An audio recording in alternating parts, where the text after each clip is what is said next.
Экран уақыты көбейіп кетсе, интернетке тәуелділікті қалай азайтуға болады? Кейде телефонды 1 минутқа аламыз да, байқамай 1 сағат өткіземіз. Лента қарау, видео көру, ойын ойнау, немесе хат алмасу күнделікті әдетке айналады. Егер экран уақыты бақылаудан шығып, ұйқыға, оқуға, көңіл күйге, немесе қарым-қатынасқа әсер ете бастаса, бұл дабыл белгісі.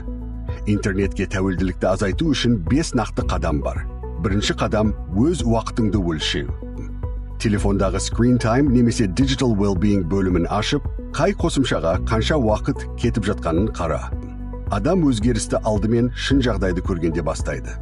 Екінші қадам шектеу қою. Ең көп уақыт алатын 2 немесе 3 қосымшаға күндік лимит орнат. Мысалы, әлеуметтік желіге 30 немесе 40 минут.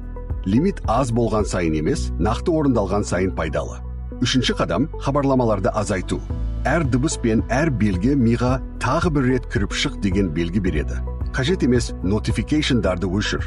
Телефонды сабақ, жұмыс немесе демалыс кезінде басқа жерге қой. Төртінші қадам экраnsыз уақыт енгізу. Таңертең оянған соң алғашқы 30 минутта және ұйқыға дейінгі соңғы 1 сағатта экран қолданбауға тырыс. Бұл ұйқы сапасын және назарды жақсартады. Бесінші қадам онлайн әдеттің орнын басқа әрекетпен толтыру. Бос уақытты тек телефонсыз қалдыру кейін. Оның орнына серуен, кітап, спорт, үй жұмысы, досыңмен тірі сөйлесу сияқты нақты балама керек. Интернетті толық тастау міндет емес. Маңыздысы оны сен басқаруың керек, ал ол сені басқармауы керек. Экран уақытын өлше, лимит қой, хабарламаны азайт, және экраnsыз уақытты әдетке айналдыр.